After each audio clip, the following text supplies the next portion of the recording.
And we are with Money. Hey, thanks for coming in, buddy.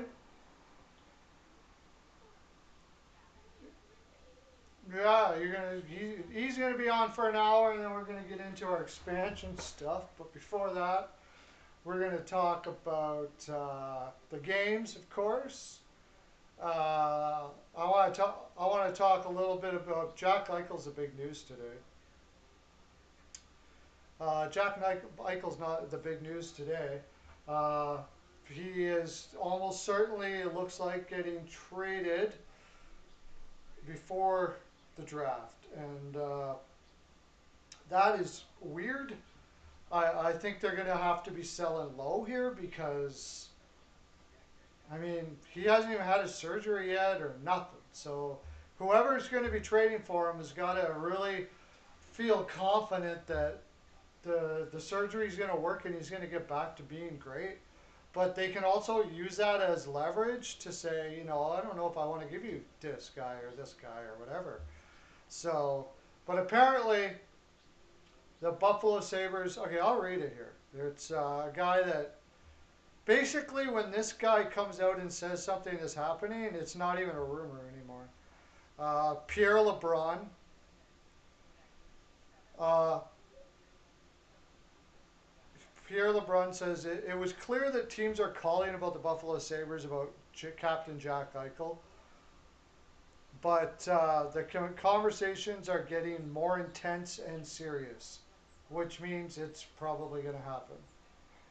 Uh, Even though the playoffs are still going on, LeBron lists Los Angeles, Minnesota, Anaheim, Columbus, Philadelphia, and New York as the biggest Rangers.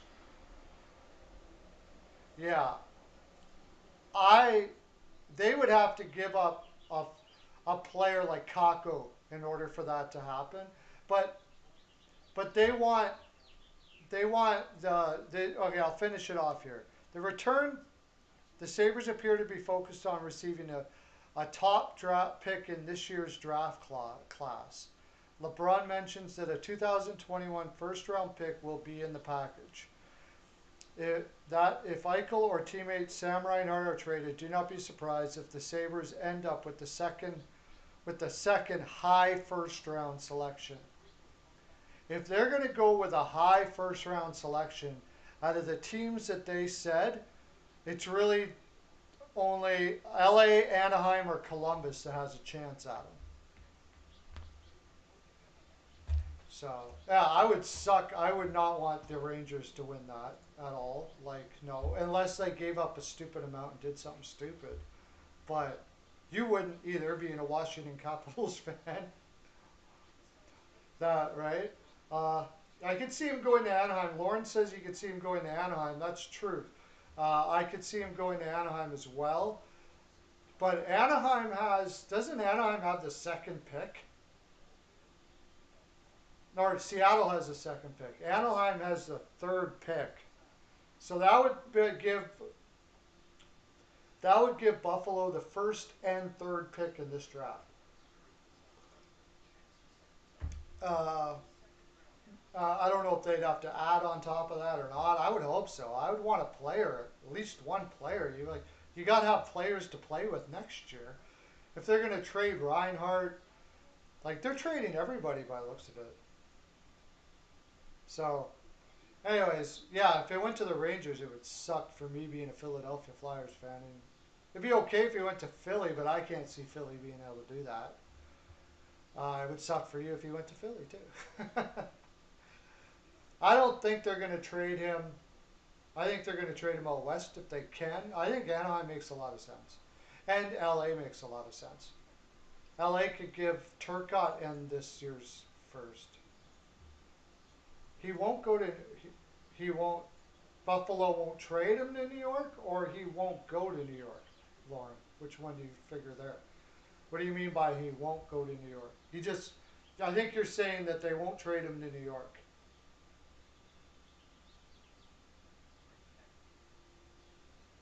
You, you don't like LA's chances. I like I don't see why he wouldn't go to LA. Why wouldn't he go to LA?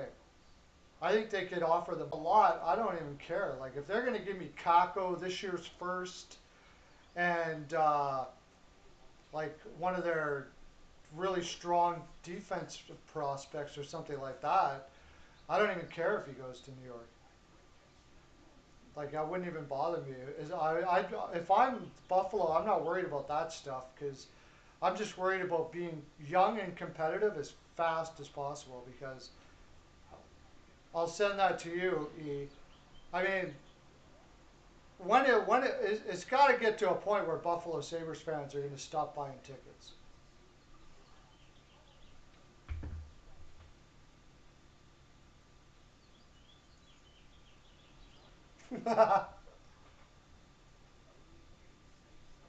Yeah,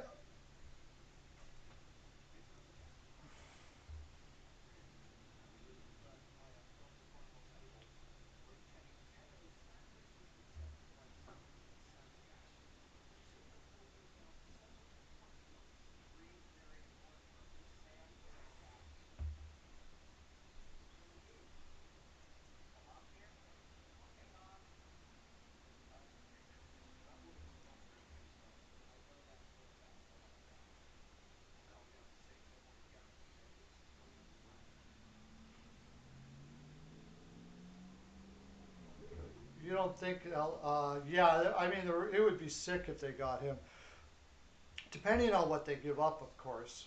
But uh, I,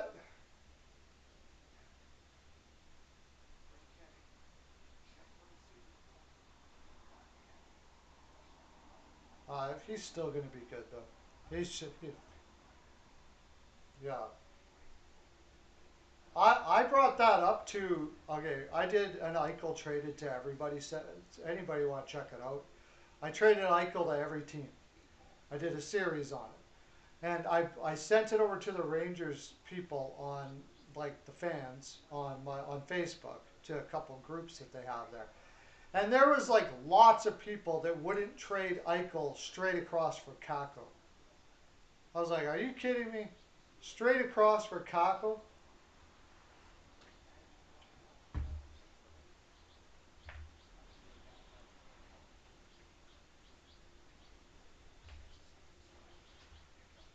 Yeah, it wouldn't make sense to trade him for Panarin. It'd be kind of a lateral move. Like it wouldn't really make sense. And definitely not Fox. I'm not trading a Norris Trophy winner for Eichel. No, he's gonna win a Norris.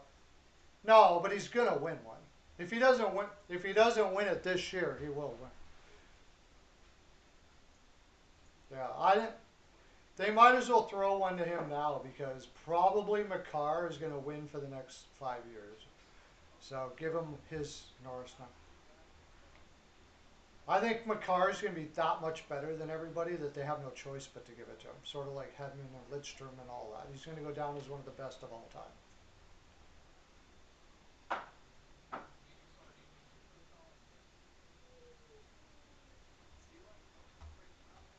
Oh, I guess your mic isn't coming through. Why do we have these freaking problems all the time? Yeah. Okay. Much the first few minutes because I had to Okay, edit there you go. it. You'll be Okay. fine now. It was actually a my bad. Oh, okay. It's all good. Yeah, because I was Yeah. gonna say at first, like when you were talking for the first 5, 7 minutes, I wasn't saying anything because Yeah. I had a parent text me, "Hey, this kid's actually gonna swim this Saturday." I'm like, "Oh my gosh!" And then I had a look at like strokes to put him in, pretty much. So Okay. I know it's not hockey. Also, too, Olympic trials is on for swimming. If anybody likes swimming for that, that just made me happy. So, anyways, I'm back to hockey. I just want to throw that out there. And soccer sucks. Yeah, people in that comments are like, "Screw soccer." I'm like, "Yeah, I ain't watching that garbage." Yeah. Um, yeah, hockey's Yeah. the real sport. We're in the Stanley Cup playoffs, so No matter um, how hard I try, I can't watch. it's so boring. I rather watch paint dry. Last night's game was like Last night's game was pretty good. Oh wait, did we? Oh, I don't know if I jumped the gun on that too soon with last Well, night's game. I don't know if you still want to talk about Eichel. uh, I'll go back and talk. Lauren, you'll be on later. We'll talk about LA. I think LA has plenty to offer, but we'll get into our games from last night. Um, One game. the one game from last I night. was being grammatically correct. I'm just messing with you. Yeah. Uh, so, by the way, I took a snippet from our show last night and I put it out on YouTube as a video, and it's doing really well. So thank you everybody for Oh, that. awesome. Cool. Yeah, yeah, you guys are awesome. Yeah. Uh, so okay, last night's game. When I was talking to Steele the day before that game. I said that I thought Tampa Bay would definitely change up their strategy against the Islanders, but I thought the Islanders would keep it a lot closer than it did. Yeah. However, the game itself, the score didn't really kind of give the whole story of that game, really, right? See, so what was it, 4-2? Yeah, 4-2 4 1. team Four, or was it 4 four. 2? Yeah, it was 4-2 4. because the Islanders got a goal late. I turned it off. I think like five. I was also really, really tired and a little bit sleep deprived. I was like, all right, this game's over. 4-1 with 5 minutes left. Like, I don't have any interest anymore watching it. But like, it was an okay game. I thought Tampa was significantly better. I'm not going to say the game was a blowout or like complete domination. I thought Tampa did a better job this time around of getting their defensemen more involved in the offense. I forget the guy's name. He's like their bottom pair guy, but he had a clapper. That was a beautiful shot. It was like the top left corner, and just beat Varlamov right there. Obviously, the refs were horrible. I'm not saying that's why Tampa won or anything. Really, the score should have been 3-1, but the refs decided to give each team a goal pretty much. It was just the refing was just bad, and that's me as a Caps fan, not a fan of either team. Um, I thought McDonough was like a little shaky. He had some good passes, but also too he had a couple turnovers.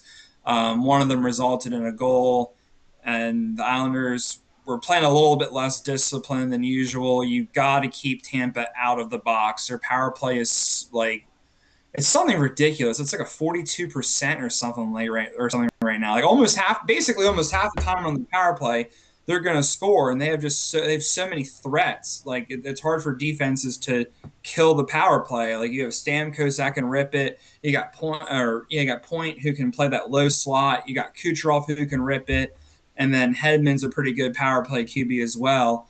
So they just have all sorts of weapons from different angles, and it has to make goaltenders dizzy at times too with the way Tampa's moving the puck during the power play.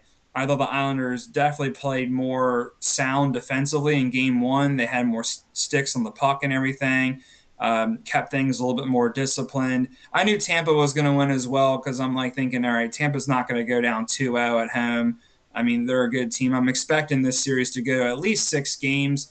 I think this one will be more competitive than the other one. We'll see if I'm correct on that. Well, I think most people would probably agree that it would be more competitive than the other one, not just me. But I mean, Tampa was just simply the better team. Vasi made that awesome save too, where he like it was kind of like his like upper body went forward. I don't know, like defied physics. Like his upper body went forward like this, and then he's like reaching out with his glove like that. I'm like, how do you do that? Like you'd think like someone would pull a muscle just from doing that. That was a ridiculous save that he did. I thought overall Varlamov played pretty well too. Obviously, when he got hurt, I mean that wasn't goaltender interference. That was just the ref being Ray Charles, pretty much. Sorokin, I think, only played like half a period. I would imagine the Islanders would still keep Varlamov in for the next game. Yeah, That's I think they'll yeah, that's keep rolling unless he's injured for whatever reason. I was surprised he came back in. I thought they were just going to keep him out the rest of the game just for precautionary reasons and have Sorokin in there. Yeah, Um, but I was surprised he he came turned back. out to be okay, so they threw him back in. Yeah, yeah. I was just surprised because That was a Sorokin. precautionary because of possible head injury or something like that. And Yeah, I just yeah, thought they would keep Sorokin in the rest of the game. I was surprised to see him come back. I was like, oh wow, Sorokin's getting back to the bench. I mean, either way, they were going to lose that game, but I was just surprised to see that. So, um, Yeah, Tampa was good. Yeah, yeah, they were good. They changed up their strategy a little bit. The Islanders didn't really adjust well to that, which really leads you to wonder what's going to happen when they go back home now. Uh, this is what it's playoff hockey is all about. Reading the strategies that teams are going to change, identifying weaknesses, and changing your way of playing to the other team's weaknesses. Tampa Bay, like the first game, they just were playing stupid, and pretty much Yeah. Cooper said so. Well, also too, they weren't allowed to stretch the ice as much. I mean, in last night's game, they stretched it like a rubber band last night. They had some awesome stretch passes. I mean, that's a pretty big component of their game. I saw like a couple that were getting pulled off, and the Islanders just didn't keep things as tight as what they normally do. And LaRocan or whatever in the comments section had a good point. Palat was on his A game. Yeah, he was good. I would agree with that. Underrated player, solid top six guy. Kucherov was good too. He's been good this whole entire playoffs. Yeah, um, yeah. They did do some stretch passes, but it wasn't like it was very calculated compared to what they were doing it way too much the first game. They were trying to do what they did against Carolina the first game, and Yeah, you're just not going to do that against the Islanders very often. Get away with it very often with the Islanders. So they played. The forwards were coming back a lot more to give a better outlet pass, in more situations, and that's what you got to do against the Islanders because they will eat you up if you try to pass in the neutral zone over and over and over again. They'll figure it out and they'll be all over you, and that's so. Cooper himself said the first game that they just played stupid. Like they it's like they completely lost their head. They were working hard and everything, but they forgot who they were playing against. It's pretty much his exact words. yeah, They forgot who they were playing against. Um, right. so yeah, being back and forth, I always find it funny. Like you always think, okay, after what I watched last night, what are the Islanders now going to do? I have a feeling they're going to do or go over tape about all the long passes that you talked about Yeah. that Tampa Bay did get away with, and they're going to figure out how to prevent those passes from happening on a And successful stay out run. of the box. Right? Staying out of the box most of the time, if you're in the box, it's because you're chasing the game. You Like stay out as much as you can. yeah. What I mean is, the reason why you're in the box is you're. So the answer is, how do you stay out of the box? You have to get to the point where you're not chasing the game, because if you're chasing guys, you're gonna hook them. I mean, it's It's the way it is. It's the reason why you hook them. If you are beside somebody and you hook them, then you should be benched. you know, Yeah. like yeah, hooking and tripping and all that kind of stuff almost always happens with poor anticipation and chasing the game. And the You refs know, should let him fight more too. yeah, yeah, yeah. I mean, honestly I didn't watch that game intently last night, so I don't really know what happened I watched with the like pretty refs. much, yeah, I pretty much watched the whole thing up until the last like 5 minutes. But the refs should definitely, yeah, there was like, I forget who it was, but two players were like pretty much dropping their gloves, and the refs are like, nah, play nice. I'm like, it's playoff hockey. Like, what do you mean play nice? Like, they don't get it. A lot of people don't understand it. You and I understand it, but a lot of people seem to not have that mental capacity to understand it. Um, I so, think there's a lot of. I think the game is evolving, and I think we're all kind of wondering where it's going. And I think the league is wondering where it's going. It's trying to find a balance yeah, between and this new contract that they just signed even makes it more difficult. I think it came sort of all. I mean, I guess it's never a bad time to get a big contract from a big United States, whatever. But it right. may not be the best time because they still haven't figured out what they want as a product yet. I Yeah. don't think they figured it out yet. So, Um, John, oh, go ahead. I'm sorry. sorry, go ahead. John was saying Thor wants to go. go back to the Leafs. All right, well, Thornton's going to lose in the first round again next year, so good luck with that. He should just retire. He'll never win a cup. Refs starting to make me lose interest. I hear you on that, Devondra. That made me more upset with like the NFL because I've said it multiple times. NFL refs are worse than NHL refs. I've watched plenty of both. Maybe it's also because I know more about football than I do with hockey, so maybe that like sways me into thinking that. But and also too, the refs can like ruin a team's season. Like if the ref was drunk for like 3 to 5 of one team's games, that could ruin their season. Because the regular season matters in football. As with hockey, it really doesn't until maybe the very, very end. But for the most part, it doesn't matter in hockey, basketball, or baseball because there's like a trillion games every year. So like the refs have more of an impact with football than they do with the other team sports. But to me, just seeing both of them too, like hockey refs suck. Last night's game was poorly officiated. They missed too many men. There was a few things they called that were a little soft. They screwed up on a goaltender interference when I think it was point that was pushed into the goaltender very clearly. I mean, I've said it multiple times too before. They should fire every single ref from these team sports since they can't do their job. I actually heard baseball umpiring is pretty good. I don't know if that's true, and I don't watch enough baseball to confirm that. I'll have to ask a few of my boys who watch It's baseball. it's it's much easier to Yeah, ref that's true because you have a baseball. guy on third base, you have an umpire there that can like clearly see like, hey, that's a ball, that's a strike, Nothing whatever. And happens for like minutes it's at a not, time. yeah, it's not that fast. Like, and like UFC refing's not that bad because it's one dude in the octagon watching two people fight, and like there's rarely any fouls other than like an eye poke or like a nut shot. That those are easy ones to see. But for the most part, I would fire every NHL ref. I would fire every NFL ref. I would fire every NBA ref. Make them all robots. Program them a certain way to like Oh have the no rules, way! and then make the calls low. Program it to where it's like you're playing NHL or Madden or whatever, where it's like penalties low, like, and then be done with it. That's my solution. That's my solution to this roughing crap. That's funny. Okay, in fairness to the referees, as I just said, the league doesn't know what they're doing. They don't know what they want for a product, and I think the refs are very confused right now as to how to ref or call the game. There's no clear, there's nothing clear as to what they really want, and we brought it up.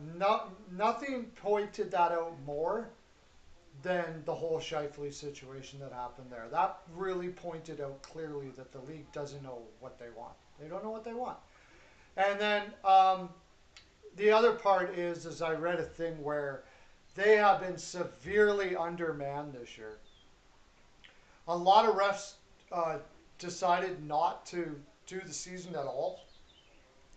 They've had to use refs from the AHL, and quite often their Yeah. refs they've been switching out, and they've been doing way more games than ever, and they're just downright tired. They're exhausted, and I think that we're just seeing the end of that. Because honestly, I think that the refereeing, I normally never have a problem with refereeing. It's hard. It's very difficult. It's an Make robots extreme. do it. It's an But extremely it is difficult. hard. And if you ever watch European hockey, if wait till the Olympics and watch the refing, and you'll go like, "Oh, I'll take NHL refing all day."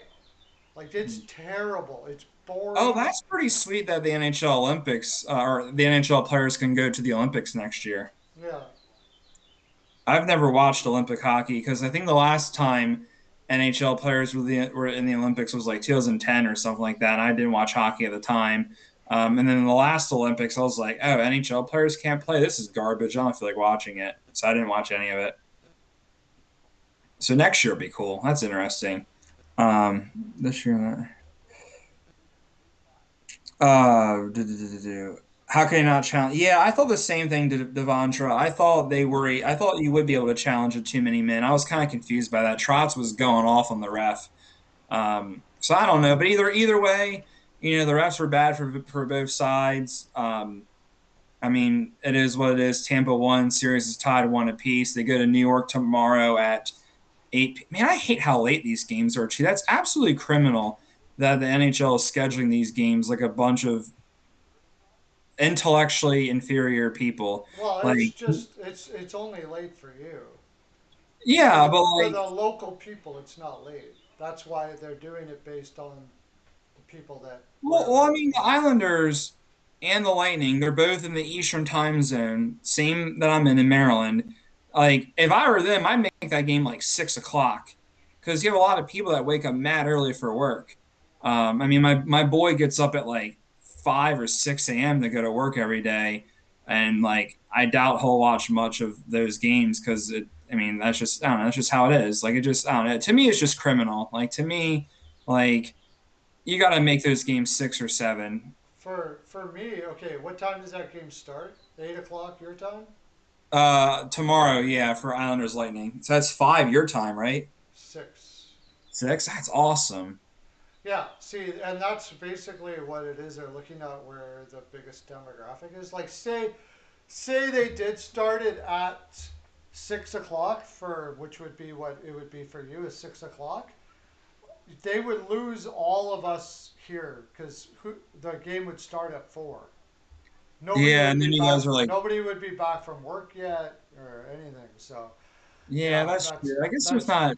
that's really what it's all about is having it so as many people are gonna watch it as possible.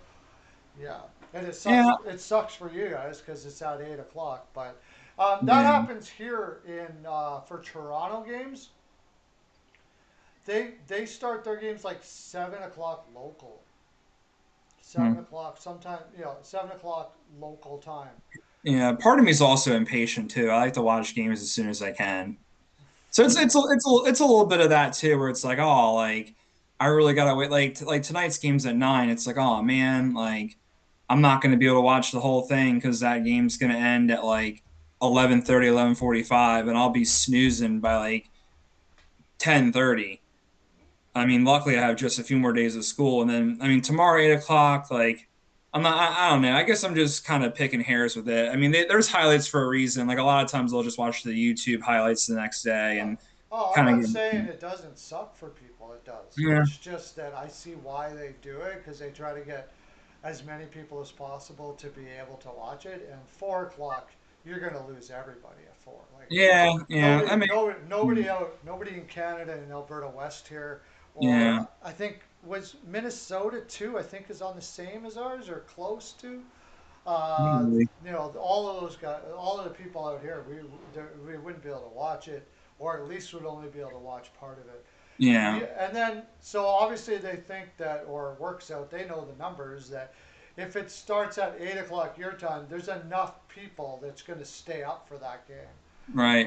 rather than at least watch the first period of it, right? So Yeah, it's all about the numbers, but it does suck for you. Like if there are yeah, people that for people that have to go to work and 8 till 10, a lot of times for a lot of people that's just too late to be up. Especially if you got kids, you got to put the kids to bed, you got to go, all that yeah. stuff like that.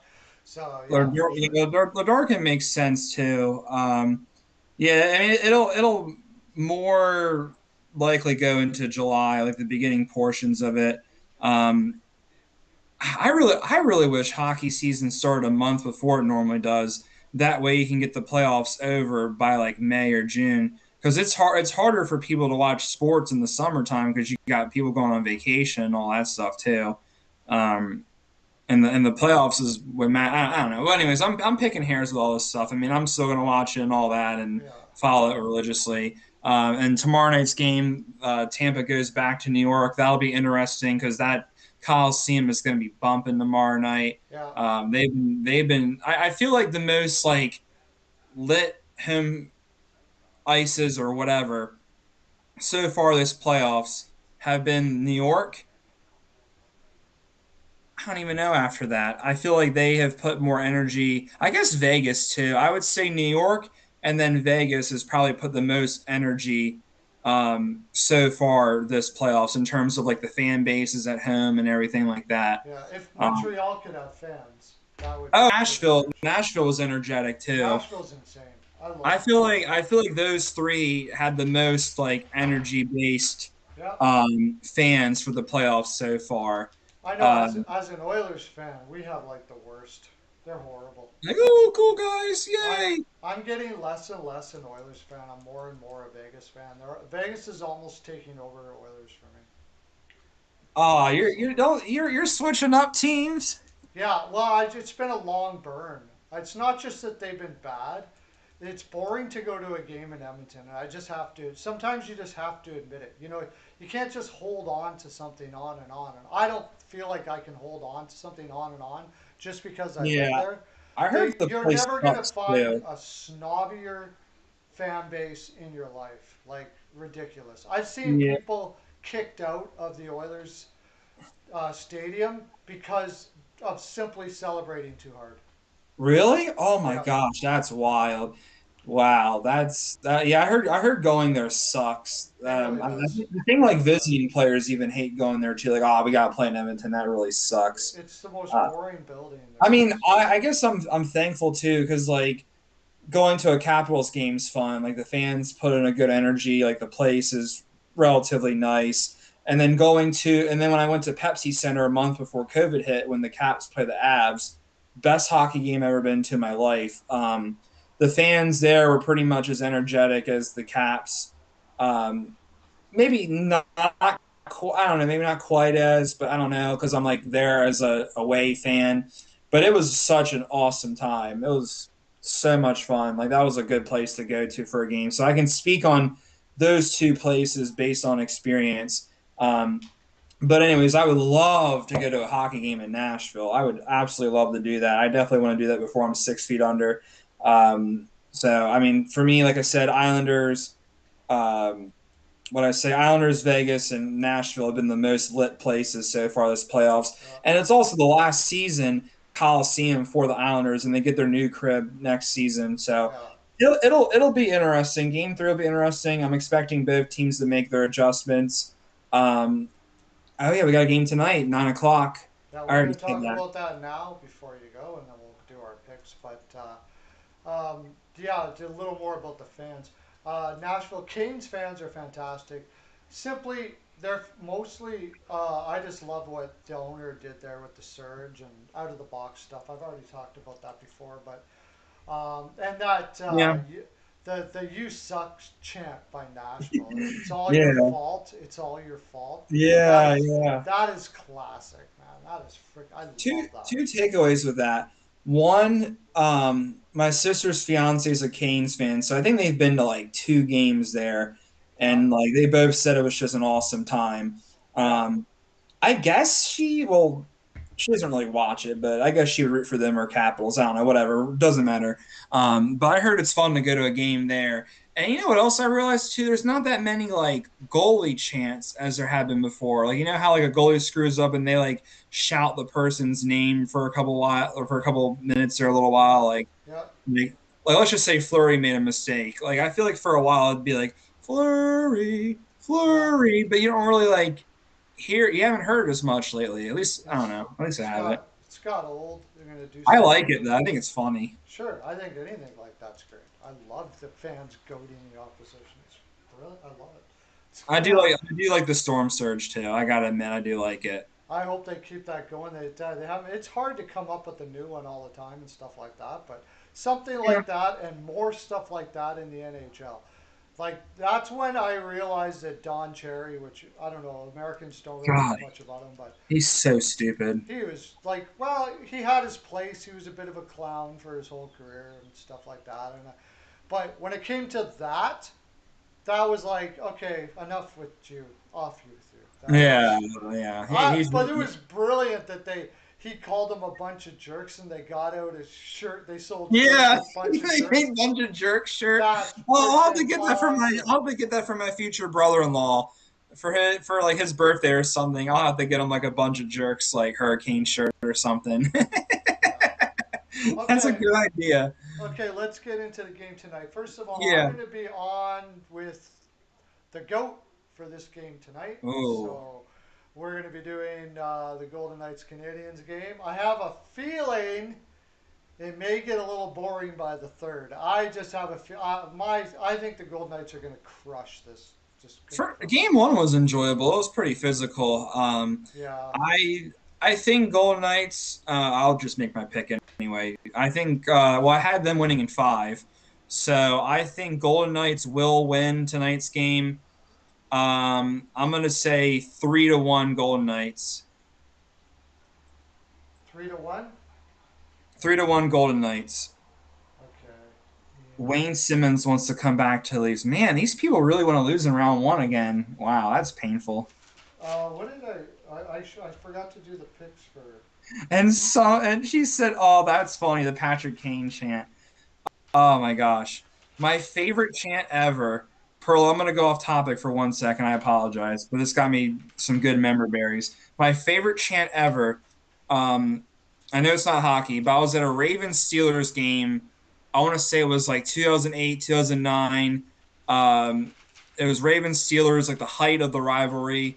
And Big Ben had like a allegation or something like that, and literally the whole entire stadium, including me, screamed "No means no" every single time Ben stepped on the field. And my dad told me to sit down. I was like, "Shut the hell up! It's Ravens and Steelers." And then Oh my I God. just kept chanting it. And then it was also too around the same time that YouTube video went viral, where the one guy said, "Hide your wife, hide your kids." They're like raping everybody out there. Basically, there was a picture on like, or it was like a poster on someone's like Ravens bust or something, and it had a picture of Big Ben, and it said, "Hide your wife, hide your kids." Oh my That was the gosh. most fun I ever had at an NFL game. Like even we lost, like like the whole stadium literally chanted "No means no" every time Ben was on the field. And my boy texted me and was like, "Dude, I'm cracking up. I'm hearing what's going on in the stadium." I was like, "This is so awesome." Uh, yeah, it was Wow. great. It was great. What a time to be alive. Wow. But anyways, We, yeah, 3-1 Vegas. we didn't do picks yesterday, apparently. Is that true? Oh, I Wow. don't know. I wasn't on. I didn't see it either. I was Yeah. busy. Apparently, we didn't do picks yesterday. Anyways, tell everybody put in your picks for whatever you got. I think the Knights are going to destroy this series. What's your score, Perlo? Uh, 5-2. 5-2. Hmm. Yep. They're I don't know. I don't know what Montreal's going to do. Now, of course, we know how this year's been. Are they getting As Petrie back soon tonight? as we get comfortable, I don't know about that. Let me check that out. Uh, as soon I as think we they get are. comfortable that a team is definitely you're done this year, you know what's going to happen. Yeah, they're going to come back for sure, no doubt about it. Like it's just it's happened all year. Yeah, We and we Vegas thought. did a really. Sorry, go Oh, ahead. sorry. I was gonna say that the big difference with Game One is that Vegas, their defensemen were just like all over it. I mean, blocking shots, getting active on the offense, ripping shots from the point. Um, that shot fake. Gosh, I That was forget who. brilliant. That was beautiful. Yeah, that was I forget who was responsible for that, but that was an awesome shot fake, and Price overplayed it a bit instead of staying back. And there was an open net right here. That I'm like, was yep, Theodore. Theodore did that. Theodore. Yeah, Yeah, Shea Theodore. Yeah, he's a boss. Price that had was that one insane. disgusting save where he like slid out and like caught it with his glove. That was just nasty. Fleury had some good saves too. So I mean, I don't know. Vegas to me is just the more well-rounded team. I just think they're going to be too much for the Canadians. I Petry's a possibility. That's the possibility. Now the possibility. Canadians for the next game obviously goes back to Montreal. They're raising up to 5,000 fans there, I think. So it's a little bit more. Um, so Oh, I is don't know. I that just right? want to throw They're that tidbit going out up. They're there. going up a bit now. Up a bit, up a little bit. Yep. CL, how you doing, buddy? So yeah, I got Vegas. I got Vegas in five. I'm taking them to win tonight. So Yeah. What do you got for the game tonight, CL? what's We your don't have. scores? Yeah. Give What's me your your scores. scores? You said 5-2. I said three It one. must. It must be nice outside today. Nobody's. Not many people in the It's street. nice outside here in Maryland. Yeah, it's nice here too for here. It's beautiful, like the What's the perfect. temperature there? Like 5 degrees. No, like Fahrenheit, it's like maybe 70. Oh, it's 70 there? Yeah. Oh Really? yeah, we get warm now. We get up to 90s sometimes. Really? Yeah, yeah, yeah. But I love right around 70 is my favorite. That's perfect. I love the summers here. I just the winters suck. Could be. CL's got Vegas 3-2. I went swimming today. Yeah, I'll be swimming today at the pond where I coach at. I'm gonna show the kids some good stuff. Serrano's got Montreal again. Serrano, my gosh. Oh, 3-2 Montreal. He's a Okay.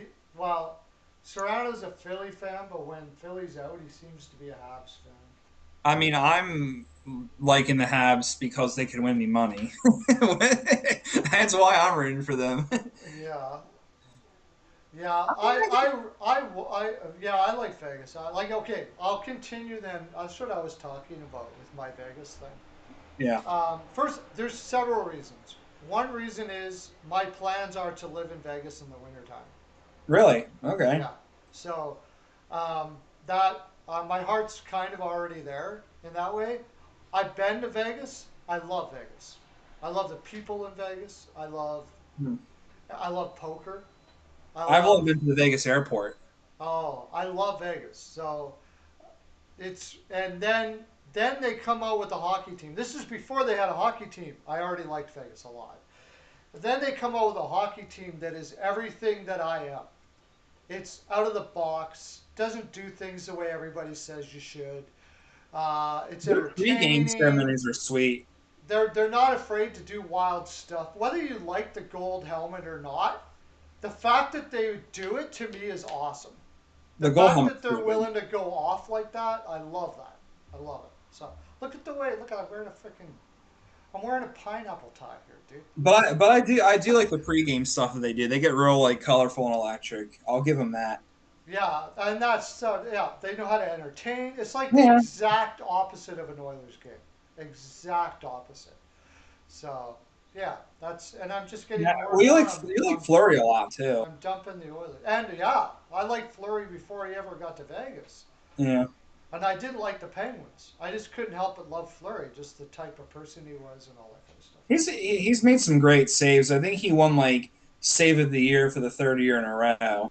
Oh yeah, He makes he his makes highlight ridiculous. package is ridiculous. It's like a 2 hour program for his highlights. Yeah, he makes insane saves. Rickard, how you doing, buddy? Thanks for coming in. Joey Serrano, CL, welcome you guys. Right on. We got what? Make your picks. Make your picks, Rickard. What do you got? Vegas, Vegas, Vegas. What's the score, buddy? What's the score? We need the score over here. 10-8. And sort of the same thing out east. I'm a Philadelphia Flyers fan. I've been a Philly fan ever since I was I think before I was an Oilers fan. I was a I thought I Philly liked fan. the Penguins. No, no, Philly. Oh, why did I think? Oh, I was a Philly fan back in the day with the Broad Street Bullies, right? You and I like our violence, right? So yeah, that's Broad true. Street Bullies, There's and a really good documentary on them on YouTube. It's like an hour yeah, long or something like that. and it just carries on that way. 5-3 Vegas, Rickett. Okay. Oh, 5-3 Vegas. By the way, if you want some killer ball picks, Rickett is the guy to go to. Go check out his channel. It's freaking awesome. Uh, so, what was I going to say? Yeah, anyways, the Canes are my second favorite in the East. And that for all the reasons I just said. I love Dondon. I love what he did with that organization and the surge and doing things Yeah, outside the multiple box. teams. Yeah, I love that. I love that. So that's my I got like they're like my second favorite team in the East, and Vegas and Philly are pretty much my favorite. I'm gonna say it right now. I'm really losing my luster for the Edmonton Oilers. I mean, for me, like obviously, you see the cap stuff in the background, so like that's gonna be my team until I die. You're all Um, over, yeah, but yeah. like, yeah, but the team I root for in the West, I guess, would be the Avalanche. But I don't have like their merchandise or anything like that because I just like Colorado, like it's awesome. Like I like Denver, it's really cool. The team's fun to watch too. Like they have a good style, but obviously I'm gonna root for the Caps like over anything. But I guess if like I had to have like a second team or whatever, it would probably be the Avalanche. Who's second team out there? Serrano's is Montreal, I think. Rickett, what is Rickett's first team? I gotta remember here. He's from. Cats all day. Where's Even Rickett from? even our window is about closed, but oh, that Gallant hiring by the Rangers was brilliant. Oh yes, we had Jeez, they're that. What dangerous. that was. Well, I mean, look at an owner who got impatient with the previous management and said, he has high expectations. So what does he do? He brings in a guy that almost won a cup his first year being a coach with the first year team, and Yeah, then and I goes thought I coached over. somewhere else before. Yeah, he was in Florida. That's the thing I gotta wonder about Gallant. He seems to wear on teams quickly for some reason. He went to Florida. He was doing great, and they fired him for. But then, but all the players were pissed, and they hired Bugner, who's now in San Jose and doing very well as well. But it was really weird when they fired him. Nobody understood what was going on. But they brought in analytics guys, and they went and grabbed a bunch, and that worked for about a year, and then they disbanded all that, and then Gallant got picked up by Vegas, and then did what he did there, and then Yeah. and he got fired. Like everybody was surprised when he got fired by Vegas. I couldn't believe it. I still don't understand why they fired him. Well, they got a great one in DeBoer, but Yeah, but like, basically they said, and I think I get it. They said the energy had changed, and they didn't think Gallant was going to bring it back. And I think it had to do with the fact that the all the freshness had gone off, and it was like a new dynamic now because they'd been in the league a couple of years, and mm, they felt they needed a refocus on what they are as a team or something like that. that Whatever just they sounds did, good. they knocked it out of the park because DeBoer's done fantastic with Yeah, that he team has done too. good. So I mean, I'm looking at Gallant's resume. Like, he was in Columbus from '03 to '07, did nothing at all pretty much, got fired, and then waited until 2014 to coach again. Missed the playoffs first year at the Panthers, lost in the first round to the Islanders in 15-16, and then in 16-17, he got fired after 22 games. So I mean, his most success is obviously with Vegas, but I don't know. I mean, if he can take a first year team to a cup, I think he can do some things with a talented young yeah, Rangers team. I would think so. I mean, I think it's a pretty good bet for sure. Uh, I'm a Flyers fan. Okay, that's why he's rooting for Montreal because he wants Tampa to play Montreal. I got it now. Over the Vegas. That's why his second favorite team is the Tampa Bay Lightning. Uh, I forgot about that. Ottawa Senators are your second favorite team, and you're a Toronto Ooh. Maple Leafs fan. How does that work? Oh, that is weird. That's sort of like me being. Uh, okay, Edmonton's always going to be there for me, but one thing I know for sure, I will always hate the Calgary Flames. And I still love a lot of Calgary Flame players. In fact, Jerome McGinley may be one of my favorite players of all is one of my Yeah. favorite players of all time. But I'm never gonna. I probably will That's a never like the Calgary yeah, Flames. that's an interesting take because like I would never say that about like a Pittsburgh Penguins player. OCL is the Kings, right? Yeah, exactly. Ottawa. That's an interesting. How long have you been an Ottawa fan, Weichel? Who? Oh, but he said I'm not watching the Leafs anymore. So you never know what Weichel's gonna say. So you're gonna start being an Ottawa Senators fan? Yeah, that would be like a Philadelphia Flyers fan being a Pittsburgh Penguins fan at the same time. Yeah, I would just be sick to my stomach. I couldn't do it. Yeah. Canes. CL loves the Canes because of Brindamore. It's all Philadelphia related. If Brindamore leaves, are you still going to be a Canes fan, CL? Everything's like CL is the consummate Philadelphia fan. So and Serrano too, but CL is like he bets on every for the Philadelphia with his own money for every game. That is like committed right there. When you're actually putting dough on it, especially after the year they had this year. Uh, Ron Wilson was an a hole. He was. If you ever get uh, Ron Wilson and talk about a guy that was only good for 2 years, he literally used to lie to the players about things, and then he would get caught that it was a lie later, and he would lose everybody. But I think it was for the playoffs one year. He had some lie built up, and I don't know exactly what it was, but he built up some lie that made it seem like everybody was out to get the team and stuff like that. And then it came out afterwards that it wasn't true, and he lost the team the next year. And a month into the season, he was fired.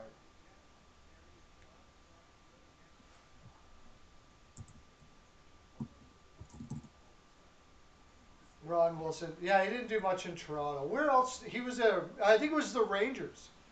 He was a coach for the New York Rangers, and that's where it happened. Yeah, that's right. You heard that too, CL? Yeah. It was with the New York Rangers, and he lied about something. He built a lie up that something was happening, and it wasn't. I can't remember what it was. I think it was something to do with the organization itself, and he was lying that the organization was out to get them too, and we're the because like coaches like to play that everybody's out to get you line, right? Almost all of them. Like it's just us here, and we're everybody's out to get us. Nobody wants to see us succeed, and they give you all these reasons why. So guys will like prove them wrong and have that fighting attitude. And he did something like that. He went way over the top and actually started lying that the organization themselves or something like that was not behind them either, and they found out about it afterwards. Was it the San Jose Sharks he did that? Because he kept on getting, even after he did that though, teams still hired him. It was crazy. Like I couldn't believe that Toronto hired him after he did all that. They still hired him. So, and maybe it was all a bunch of crap, but I haven't heard anything to like go to say that it didn't happen. It seems like it definitely happened.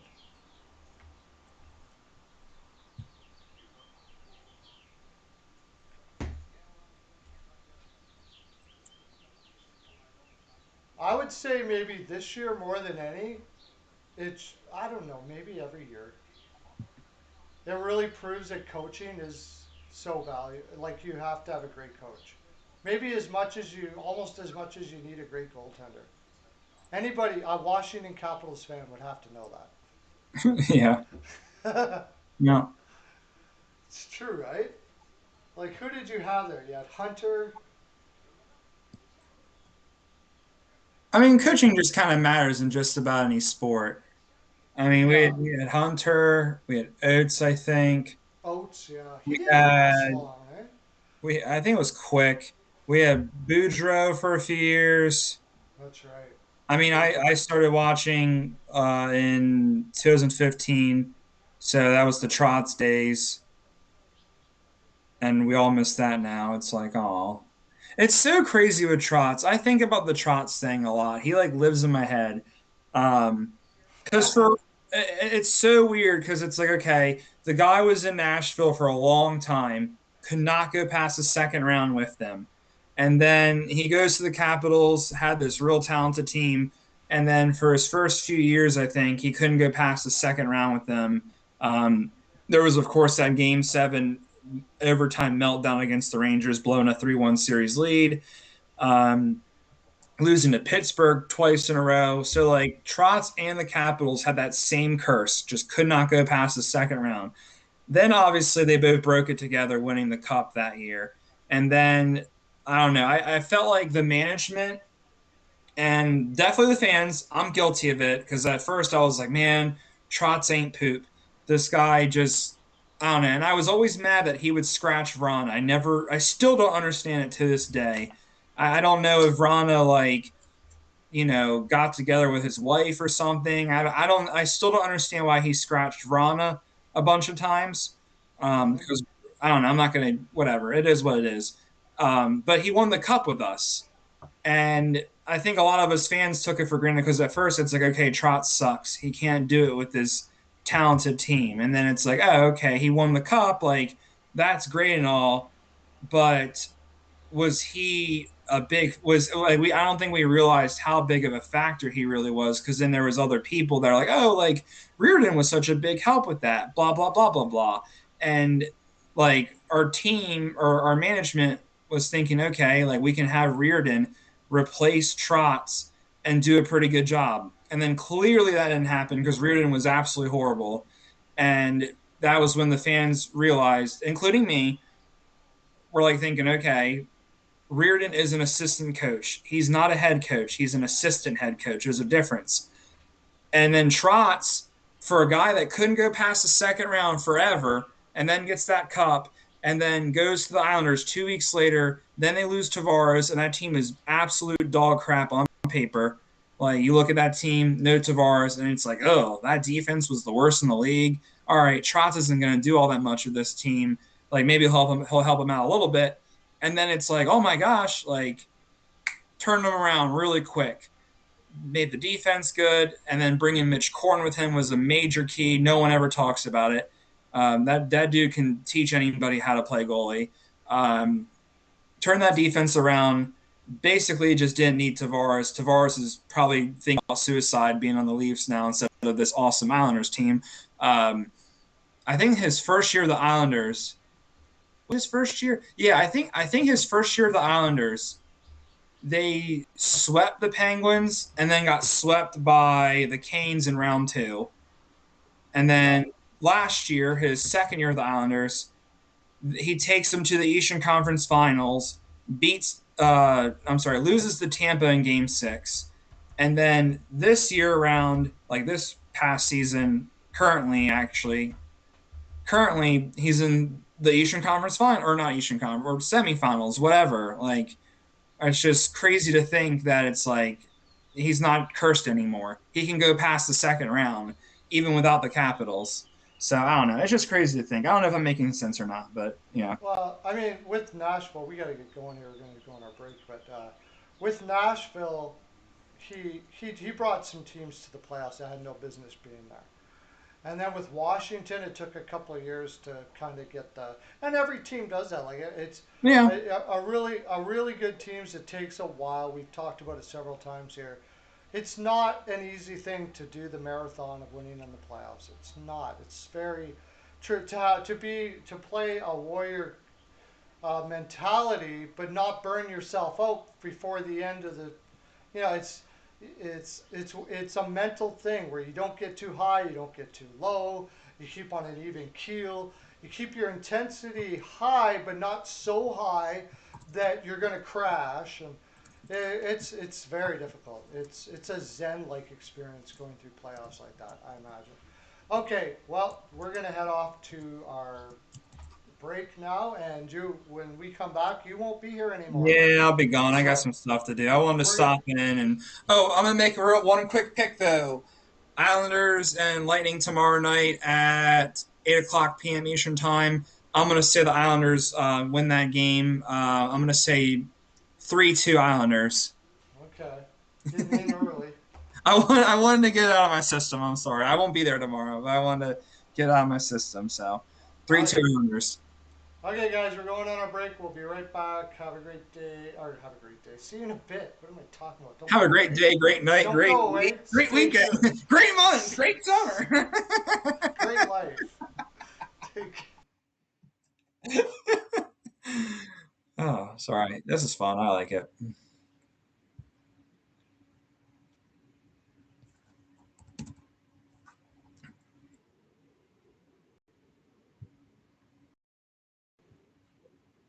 Am I good to go? Or hang up? Bye bye.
Greetings. This is Steel Flyers from the Steel Flyers All Sports Network, and we have two very special guests.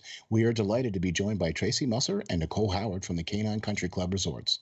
Tracy and Nicole are both managers for CCC Resorts and work at the Windsor or at the club, one of two locations both in Manheim, Pennsylvania.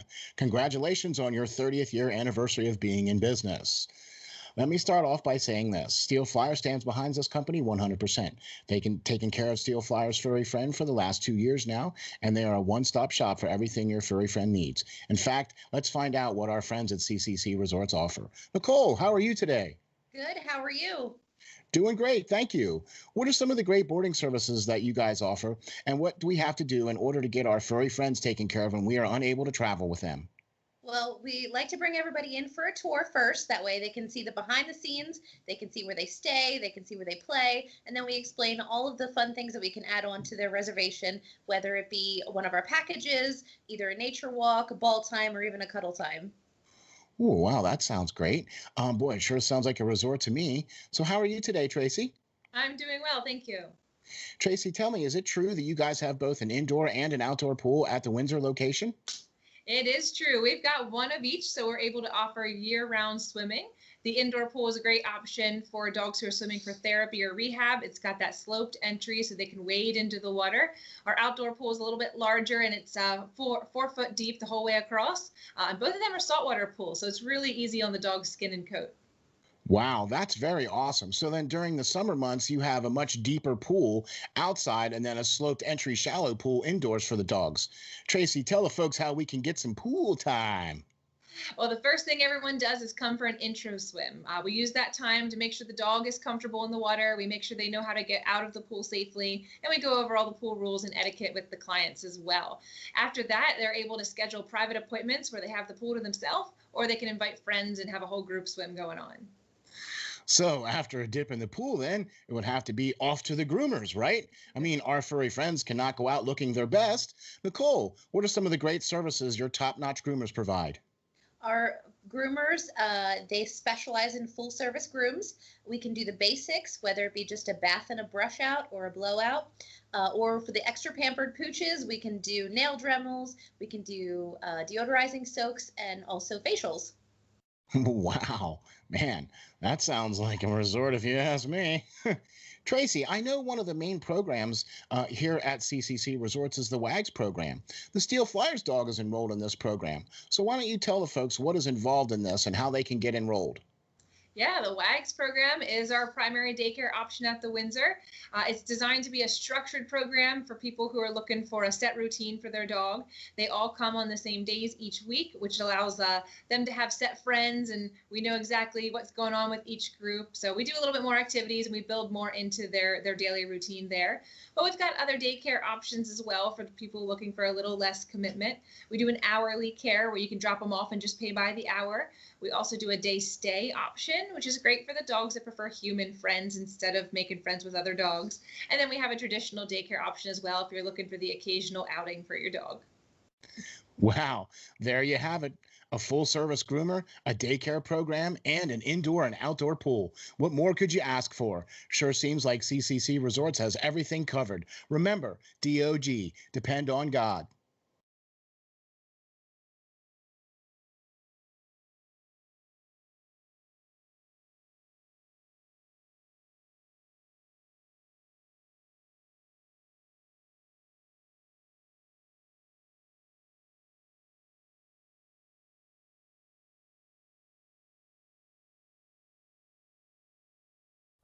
Well, hello everybody. We are back. I hope everything's working out all right. Yeah, E-Money's gone, so it's just us. So we're gonna go back to doing our Seattle expansion draft stuff. Get my window capture up here in a second, and we'll get up cap friendly and all of that kind of stuff like that. First of all, I'll make sure everybody's hearing me all right. You may hear me all right out there? You ready for this? Seattle, we did a video. We made it into a video, the Seattle apartment, or this Seattle apartment. Seattle Kraken expansion draft. We made it into a video. You can check it out if you didn't see it. We are going to do that again. We're going to make it into another video. Let me get out our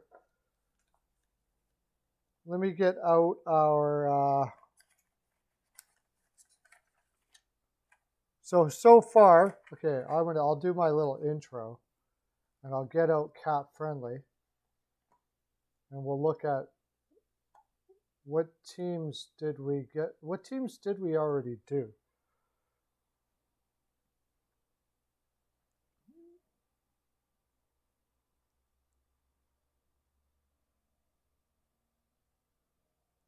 I think the last team we did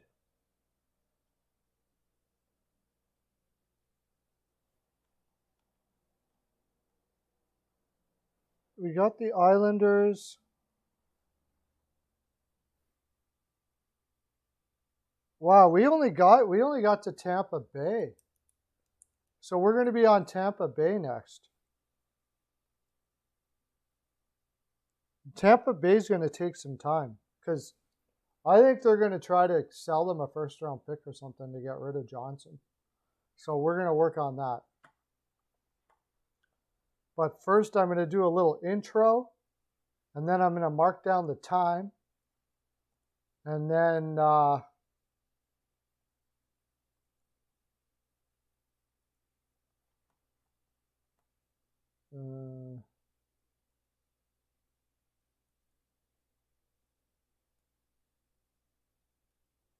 going to mark down the time, and then we're going to start it as a video. Alrighty, you guys into that? Ty wants to come back to the Leafs. Yeah, they might do that. I don't know. Who knows with the Leafs? They like their soft third line forward, so probably. The Edmonton Oilers would probably go reach out to him too, because they love soft third line forwards too, centers too. So, okay. So we're gonna get into. Why did I write it all down here? I screwed up here. Let me rewrite this. Cahoon. So far, we got Cahoon on our left side. Kopp as our center. Sprong as a winger. We got Fleury.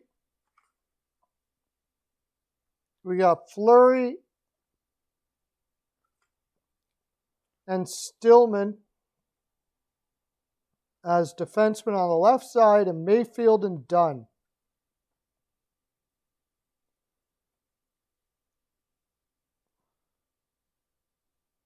That doesn't leave us too many more defensemen. We got to get some forwards here. Hudobin and Holtby, which I think is going to change. Carl Gunnarson's a UFA, yeah. Okay. So here we go. Okay, friends. This is the Pearl of Wisdom show. This is what we do on the Pearl of Wisdom show. We do interactive frolics such as this. And what is my time? Okay, we're going to have to do this again.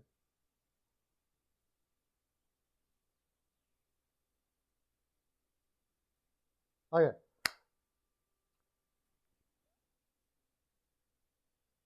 Okay, this is the Pearl of Wisdom show. This is what we do on our show. We do interactive frolic like this. We're in the middle of a mock draft, Seattle expansion mock draft. We did it a couple days ago, or yesterday, and we're continuing it today. So far, we have Cahoon, Kopp, Sprong on as forwards, Hayden Fleury, Stillman, Mayfield, and Dunn as defensemen, and Hudobin and Holtby as goaltenders.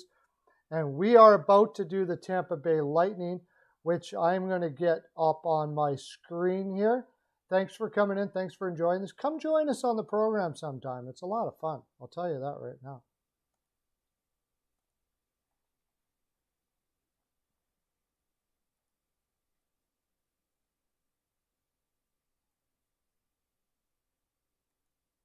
I'm turning on the window capture.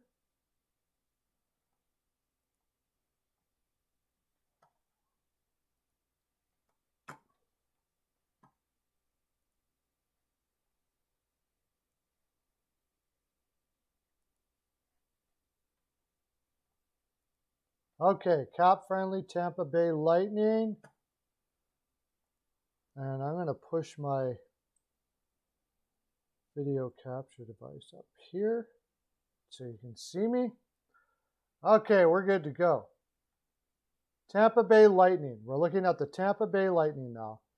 We're going to get into, this is a tough one because I have a feeling that Tampa Bay is going to make some deals here to protect players. They just have to. I just can't see them giving away these players for free. Remember, there could be trades that happened before this, but we don't know that. So we're banking basically right now on what it's going to look like without trades. Can you guys see that all right? There you go. Okay. So we got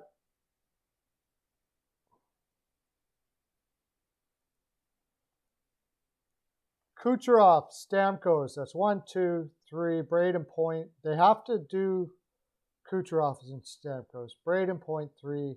Andre Palat 4. Yanni Gord. They leave Tyler Johnson out. 5, 6, 7. Now Coleman and Goudreau are free agents. Maybe what you'd hope for is that they take one of those guys off the free agent market early, and then they don't have to worry about who they pick after that. But I mean, this is going to leave Matthew Joseph, Mitch Stevens, those two guys. But the big problem is really on defense. You got Hedman, McDonough, Sergachev. You're going to be losing Chernak for nothing. Absolutely nothing. Not to mention Tampa Bay, New York Islanders probably going to buy out. Yeah, I can't relate. I can't, for some reason, I can't get rid of the camera for Evan, so I'm just going to leave it there super small. So, I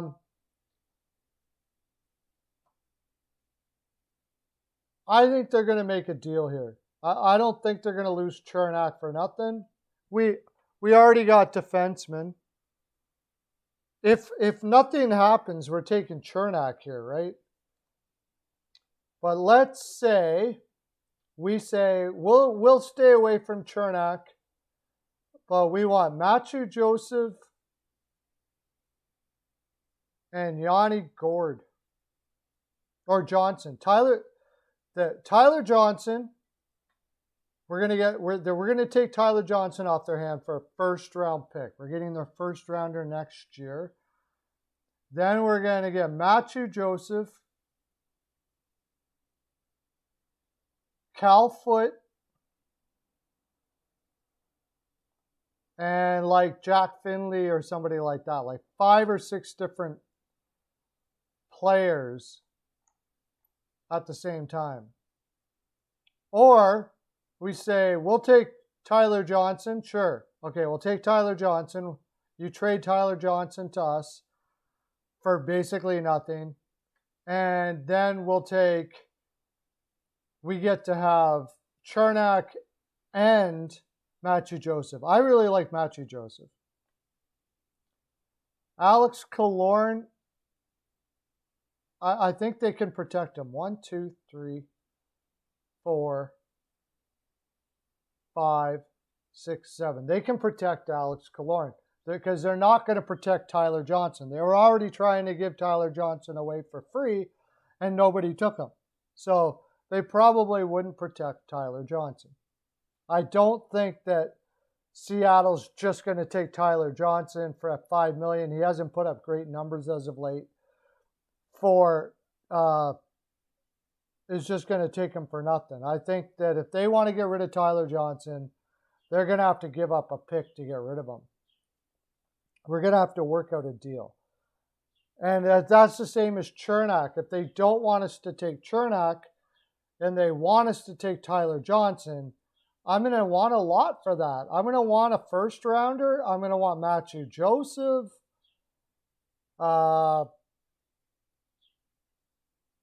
what, maybe even like Cal Foot. Does that sound fair? We leave off, we don't take Chernak, we take Tyler Johnson, but we get Matthew Joseph, a first round pick, and Cal Foot. Does that seem fair to you guys or not enough? What do you think?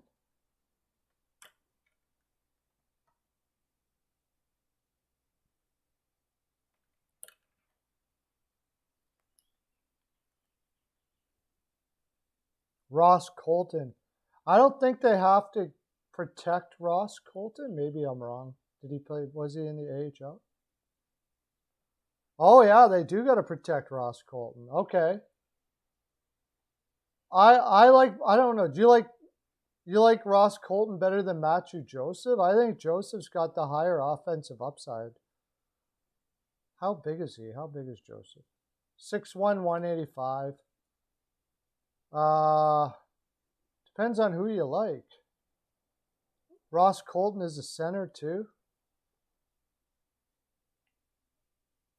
Yeah, actually, maybe you're right. Maybe it's Ross Colton we take.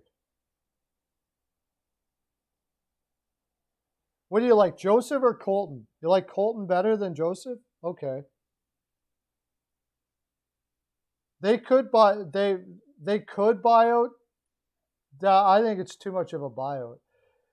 I mean, we'll get a first, say Ross Colton, Cal Foot, and Tyler Johnson. So Johnson would be on our second line. Cal Foot would be probably a seventh defenseman. And we get Matthew Joseph or Ross Colton, who would be our third line center. That's not too shabby. That's picking up quite a few assets. Do you think that's enough or you need more than that? Are we going to have to ask for more than that?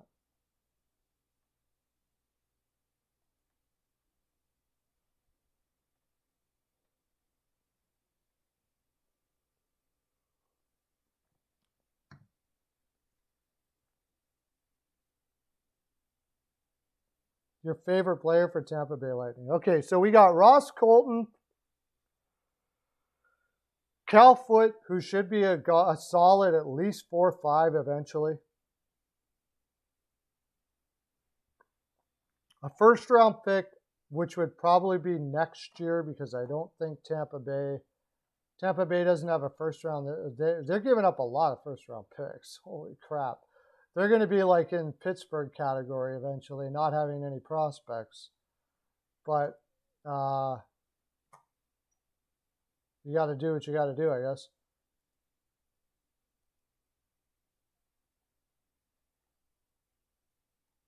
What did they have? Yeah, if they give up their first next year, they don't have a pick until the 4th round. But that's what I want, so that's what I'm going to get. Doesn't matter to me. If they're willing to do that, that's what we're going to do. So far we got Cahoon, Kopp, Sprong, Johnson in the middle, which isn't a bad second line center. Colton as your, I don't know, you got, those are three. Kopp and Colton are two tough centers. So let's go to Tampa Bay now. Oh, I was going to get Yanni Gourde there too. That's right. Oh, we did what we did. So we're going to do that. Yanni Gourde's making a lot of money. So next, we're going to go, okay, Vegas is exempt the Toronto Maple Leafs. The Toronto Maple Leafs. So now the Toronto Maple Leafs in expansion. They got to protect Austin Watson. Can you guys still see that all right? Yeah. Yeah, let's see. They got to do Austin Watson, John Tavares. No movement clause for John Tavares. Mitch Mitchell doesn't have a no movement clause, but they're not going to let him go for nothing. 4. Now, Zach Hyman's a free agent. They don't have to worry about him. I think Ilya Mikheyev is a restricted free agent. I don't think they got to give up too many players here. 1, 2, 3, 4. You could leave Alexander Kerfoot out. They don't really need Kerfoot. Or you could protect him. 1, 2, 3, 4, 5. Riley Nash, I wouldn't protect. Zach Hyman is an unrestricted. Ilya Mikheyev, 6, I guess. Simmons, Foligno.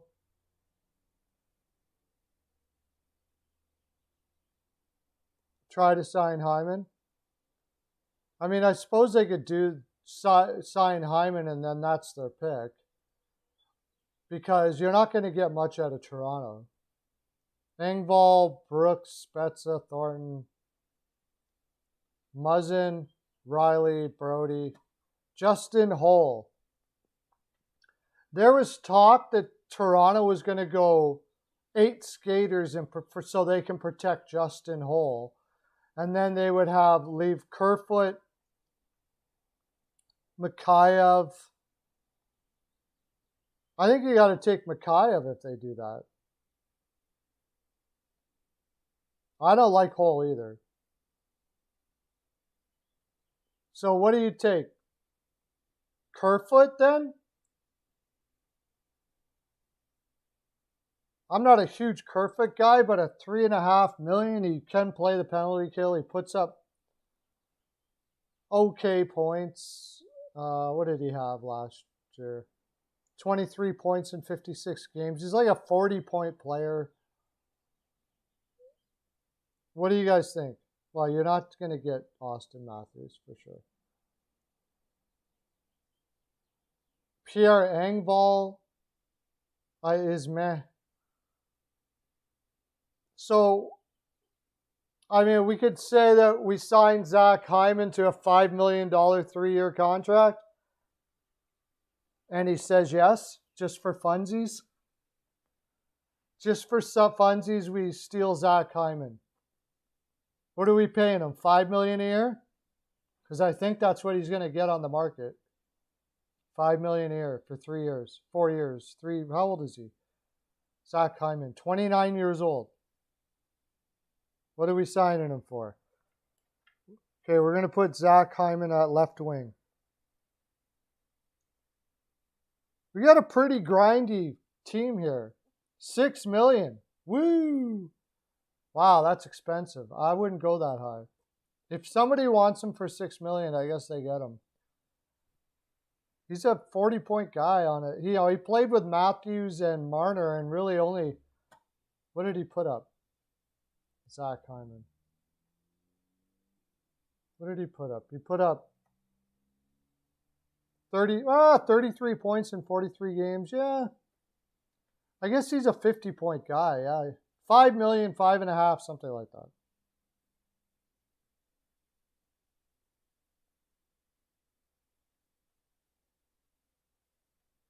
Tavares, Marner, Nylander, Matthews, Mikheyev, Brooks, and Engvall.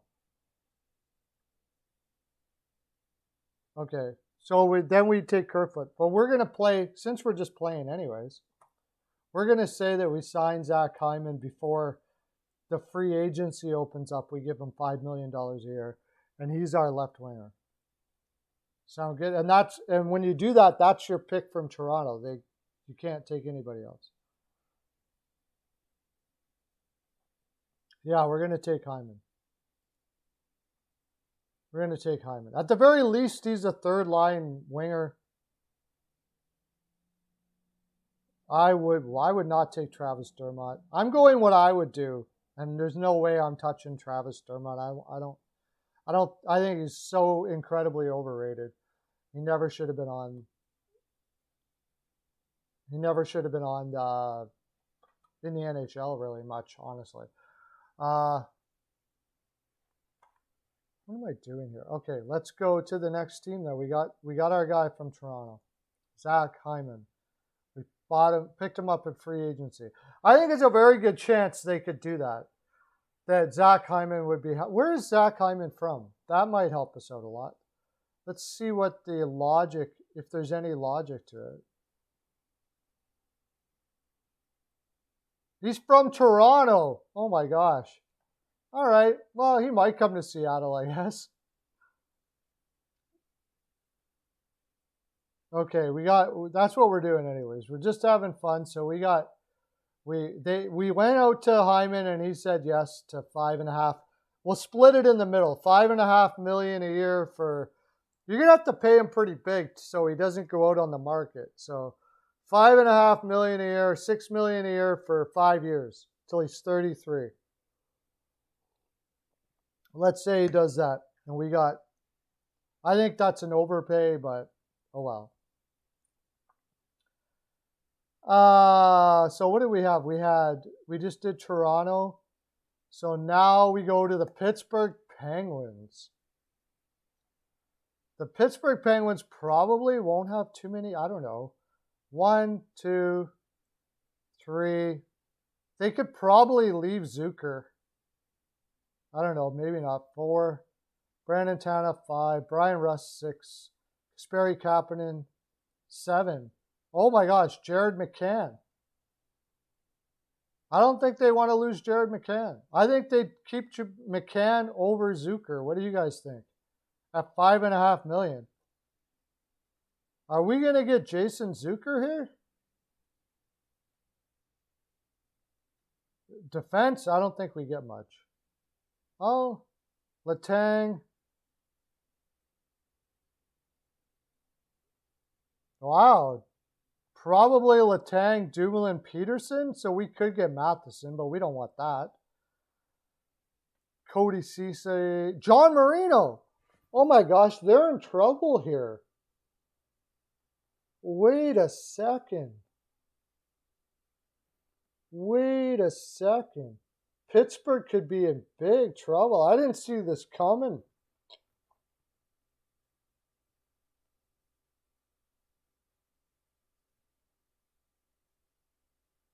They protect Marino, Letang, and who? Dumoulin or Peterson? Are they going to leave Dumoulin out for us to get, or Peterson? I'd be happy if they left Peterson out. Really?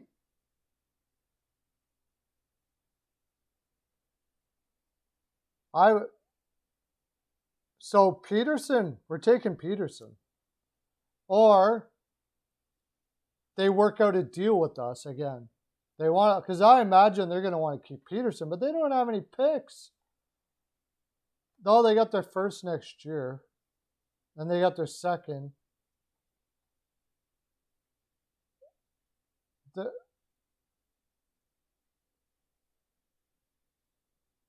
I kind of like Jared McCann too,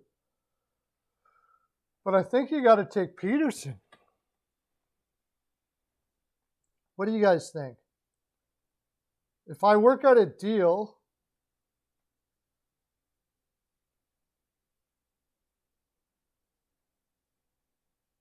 yeah, but they're still going to protect him. In fact, doesn't he have a no?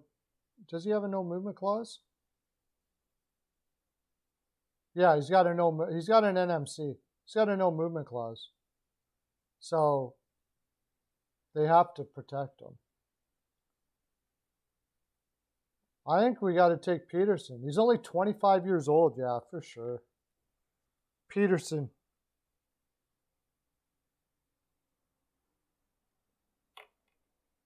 That's not a bad defenseman to get. Yeah, our left side is Hayden, Fleury, Stillman, and Peterson so far. Do you agree, Peterson? Or do you think, or do we work out a deal and we get like McCann and Chad Ruhwedel or something like that? They're going to protect Dumoulin. So if they protect Dumoulin, that's going to leave Peterson. Unless they go the 4 defenseman, 4 skater route, and Chris Letang, what would that leave them? Not much. That would leave them too much. 1, 2, 3. Brian Rust. That would leave out Kasperi Kapanen. We'd be able to take Kapanen at 20. I don't think they're going to do that. So either they work out a deal with us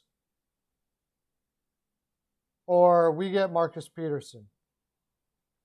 I don't know what kind of deal, because I mean, they may think Peterson they can live without. If they really like the way Olivier Joseph played, they'll probably say they can live without Peterson. So I say we get Peterson.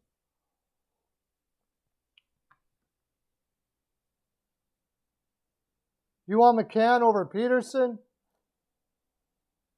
Oh, we got an argument here now. You want McCann over Peterson? I think Peterson is a great defenseman. Like, he's very good. He's young. He didn't put up many points last year, though. That's kind of concerning a bit.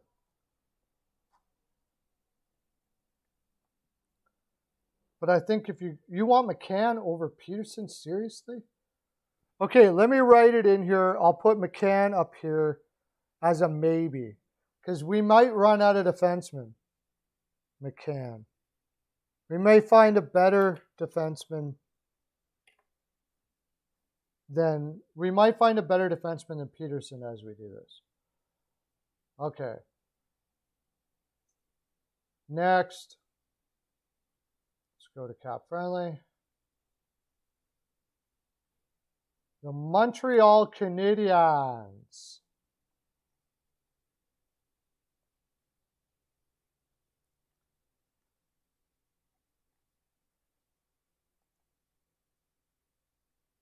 Oops, no, I don't want to do that. Can you guys see this all right still? Yeah. So the Montreal Canadiens, they got Josh Anderson. They're going to protect. Tatar is a free agent. So they don't have to protect him. 1, 2, 3. They don't have to protect Paul Byron. Dano is a free agent. Armia is a free agent. Wow. 1, 2, 3, 4. They got to protect Kokaniemi. 5, 6. And Evans is 7. That doesn't leave anybody. On defense,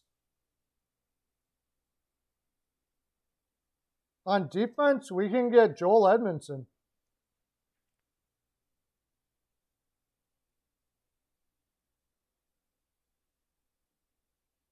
Yeah, Hamilton wants $9 million. Apparently, that's what they said. You're back. Woo! Yeah, well, okay, you can get Joel Edmondson for $3.5 million for 4 years. Or Brett Kulak. It looks like a defenseman here too. So maybe you're right. We will take McCann. Because McCann can play the wing. And we won't take Peterson. And instead we'll take Edmondson.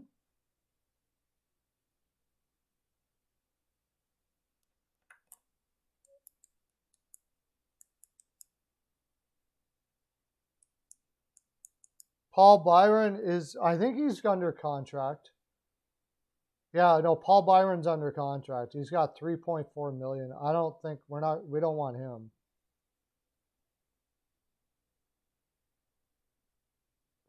Would you take Kulak over Edmondson? I think I would take Kulak over Edmondson. He's cheaper, and he's about as good. Hey, Hockey News Reports. How are you, my friend? Welcome into the live. We're doing Montreal Canadiens. And so far, it looks like we're taking a defenseman. Either Kulak or Edmondson. I take Kulak. So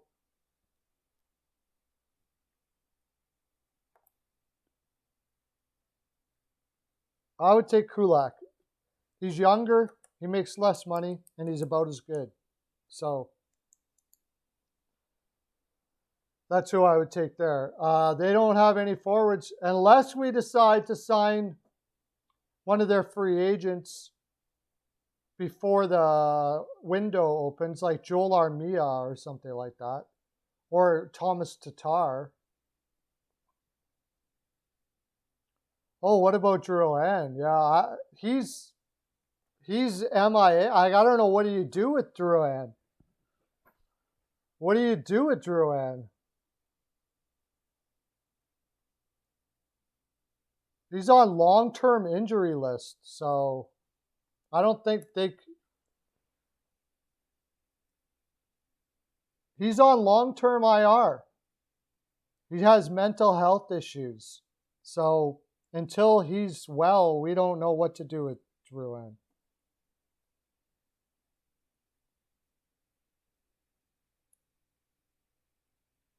Oh, I'm doing great, Hockey News Reports. Thanks for coming in and talking on the chat, buddy. Well, this is a video right now. Maybe buying them out, I don't know. But all I know is we're not taking them. So I think we got it. We got Kulak. Kulak is the guy we're taking here. Everybody agree? Anybody want Edmondson instead? We got to work out the money that we're going to be paying. So far, we're going to have a hard time.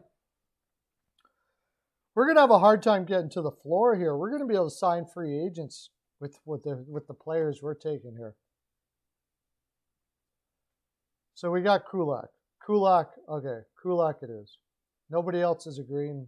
Mercer agrees, so I guess that's good enough.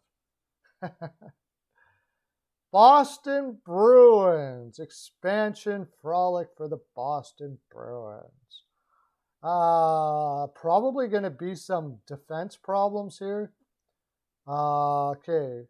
Krejci's a UFA. Patrice Bergeron, yes. 1, 2, 3. Charlie Coyle, yes. 4. They'll probably protect Jake DeBrusk because they'll want to trade him. 1, 2, 3, 4, 5. Craig Smith, yes. And then Nick Ritchie, 7. And we can get Trent Frederick. You can get Curtis Lazar. Chris Wagner. Let's look at defense. 1, 2, 3. Oh, Mike Riley's a UFA. Anybody want a Connor Clifton? Ooh, wait a second. Let's have another. We can't have all defensemen. Jeremy Lazon. You think the Bruins will expose Coyle? You might be right. They might.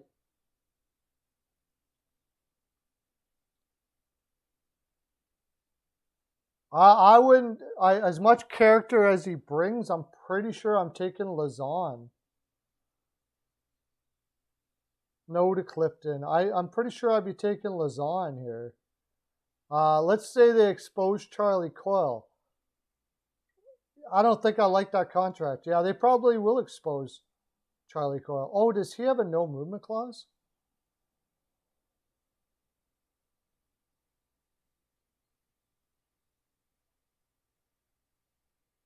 What does it say?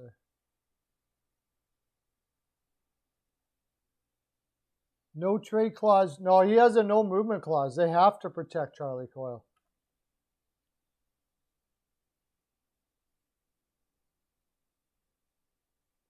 Out of all of these, yeah, he put up some decent points last year. They got to sign him, but I mean, he put up 15 goals and 26 points. If they let Ritchie go, I'll probably take him. You think they're going to protect Chris Wagner over Ritchie? Maybe they will. Yeah, he's got a no movement clause. Lazar has been getting better and better all the time. We got to get some forwards here, though. We need forwards. I like Lazon. I like Lazon. You would take Richie in a heartbeat, yeah. I think they protect him, though. I think we're looking at, like, yeah, I think we got to take Lazan. Even though we don't need any more defensemen, I think we got to take Lazan.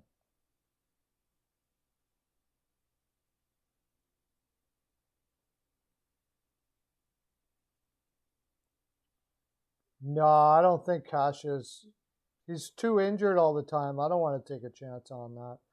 He's an RFA. He's a restricted free agent, so he's got to have a minimum of a 2.6. He's going to be let go. He's going to become a UFA. If we like Kasha, we can sign him to like probably 750,000 or something like that. We don't need to take him. I like Lazan. Anybody? Okay, so Lazan or Trent Frederick? I like Trent Frederick a lot too. What do you say, Lazan or Trent Frederick? Do we take the forward in Trent Frederick? The grinder? Guy that'll drop the gloves? 23 years old? Yeah, why not? Let's take Trent Frederick. You want to take Trent Frederick or Lazan? Let me know in there. You guys thinking about it? Thinking about it? Thinking about it? Lazan is 24. Hockey News Reports has 1 vote for Trent Frederick. I think Lauren would take Trent Frederick.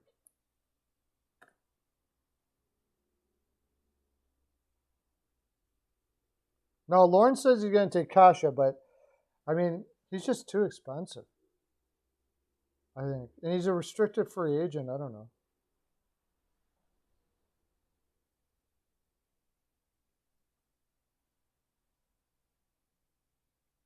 Make that 2. Yeah, let's take Frederick. Okay, we got our 4th line center. We got a pretty tough top 4 centers, except for Johnson. We got Kopp, Colton, and Frederick. There's not too many people going to be screwing around with us.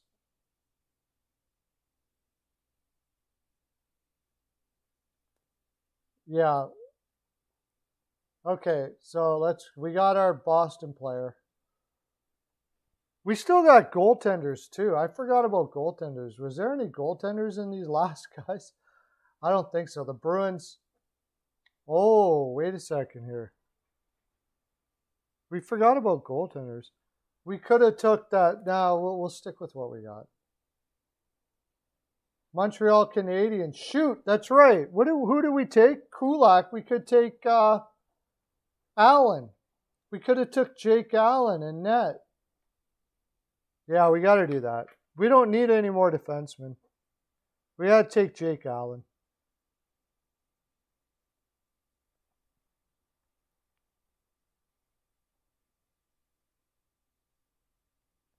But we got so many, I don't know, we got Hudobin, Holtby, and Allen, really? That's a lot of veteran goaltenders. Oh, well, we got 3, and they're all veterans. Okay. Colorado Avalanche. Now, this one could take a while. We got 10 minutes. This may be all we get to today.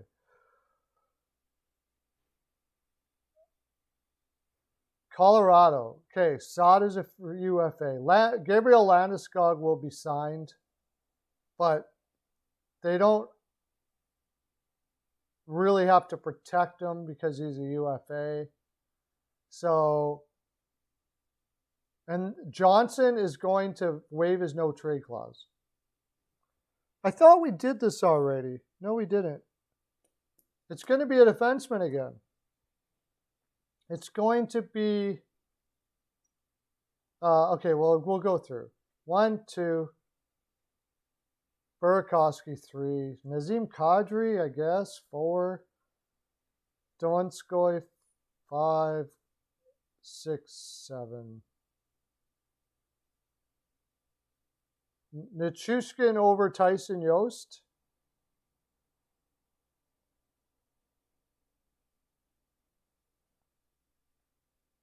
Well, I mean, who are they going to? They don't really need 1, 2, 3, 4, 5, 6. Oh no, maybe they don't.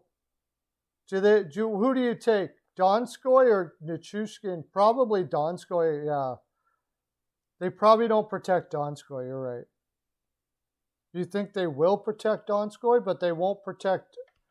Who won't they protect then? It's going to have to be between JT Compher and Valerie Nichushkin.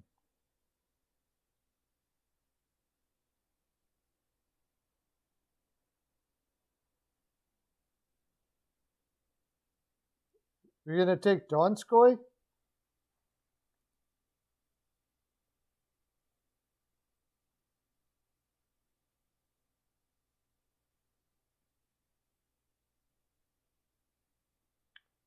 They don't protect. Yeah, I mean, you could be right because he was a. Yeah, the only thing he can do is score. Do they protect Nichushkin? I think so too. How about Compher? Do they protect Compher or Donskoy?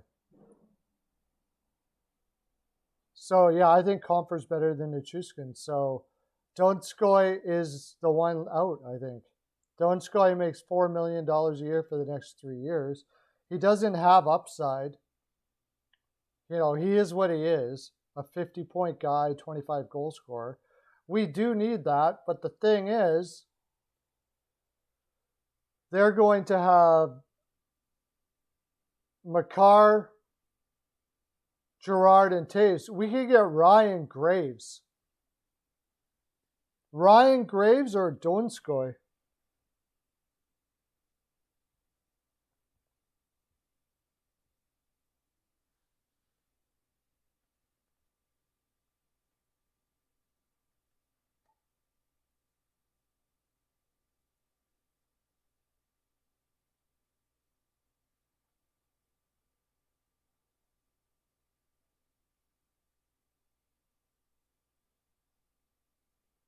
Yeah, I think you're right. We can't take another D-man here. We got to take Donskoy.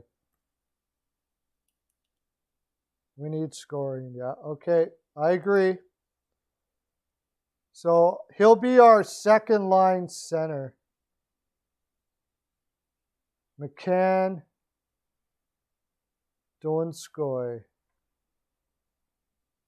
Okay, we got Donskoy then.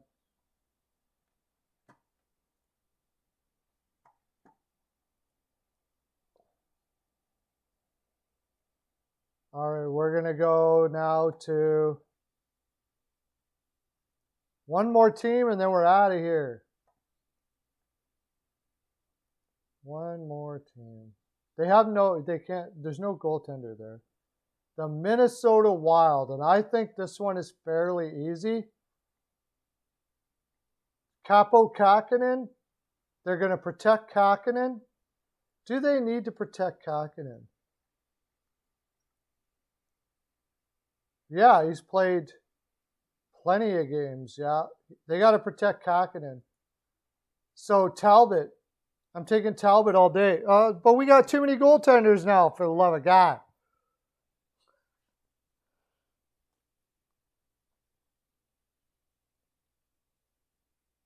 Yeah, they do got to protect him. He played in the AHL for long enough. But we got too many goaltenders now.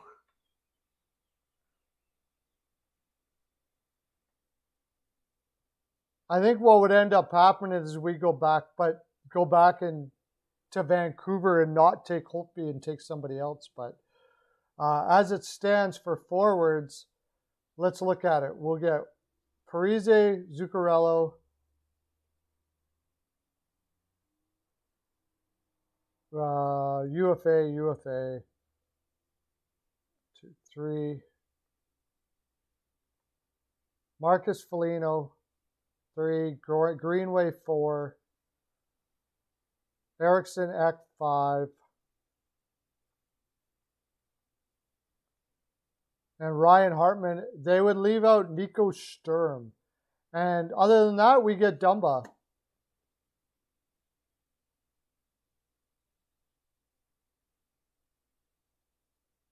Yeah. Talbot and Allen is your goalies. And I guess we could trade Hudobin and Holtby, I suppose. Talbot and Allen would be a pretty good combo, I agree. Or we could revisit Dallas. Maybe we'll take, but first of all, do you want Dumba? I mean, they might try to make a deal for us to not take Dumba. I would say they're going to try to make a deal with us to not take Dumba. And since we need forwards, we could ask for, there's no way they're going to do, we could get like Matthew Boldy. Or they don't want to make that mistake again. Last time they gave up Alex Tuck to try to make that deal. I don't know what deal they would offer, but since I can't really say what deal they're going to offer us,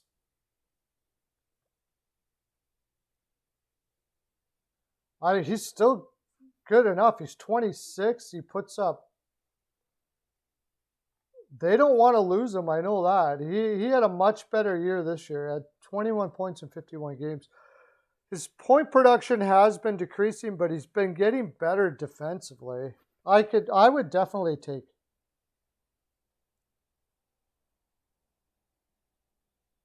Seattle gives up their first rounder. Hey, Bill T, thanks for coming in right at the last second. We got like 3 minutes left. We're trying to pick. Right now, I'm going to say we get Dumba.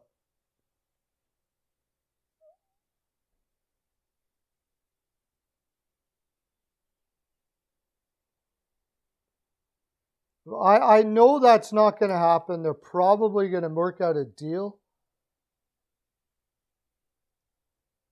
But as it stands, we'd have Dumba, Dunn, Mayfield, Fleury, Stillman, Calfoot, Cahoon, Kopp, Sprong, Hyman, Johnson, Donskoy, Colton, McCann, and Frederick as our fourth line center. Bill T. Hype! Welcome, man. Thanks for coming in. Talbot would be a really good choice. We may have to go relook our Holtby pick in Vancouver and take Talbot. Because and maybe we can even work out a deal where we get Talbot and another player to stay away from Dumba. That would be all right. I'd want like Talbot and to stay away from Dumba, I'd want Talbot and Victor Rask. I think he's going to want Victor Rask because he worked with Victor Rask before.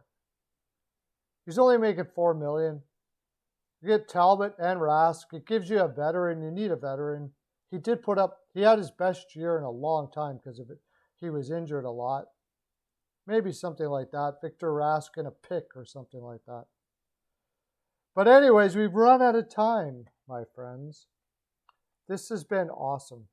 I love doing this. I can't wait till there's more people watching this. Jari needs to go to the KHL. Yeah, you might have a point there, buddy. You might have a point. Jari. Anyways, we'll go back to doing this tomorrow. Tomorrow we're going to have Peyton on the radio on.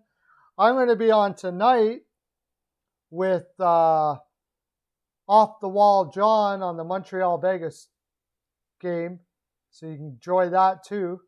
And yeah, come in and see that. Steel Flyers Network, of course. Check out the website at www.steelflyers.com. frolic.com. We got a lot of crazy stuff coming up for the website. I'll tell you that right now. It's going to be a lot of frolic. Anyways, guys, thanks for coming in today and enjoying the stream. I love having you. Till tomorrow, have a great day. Okay, bye.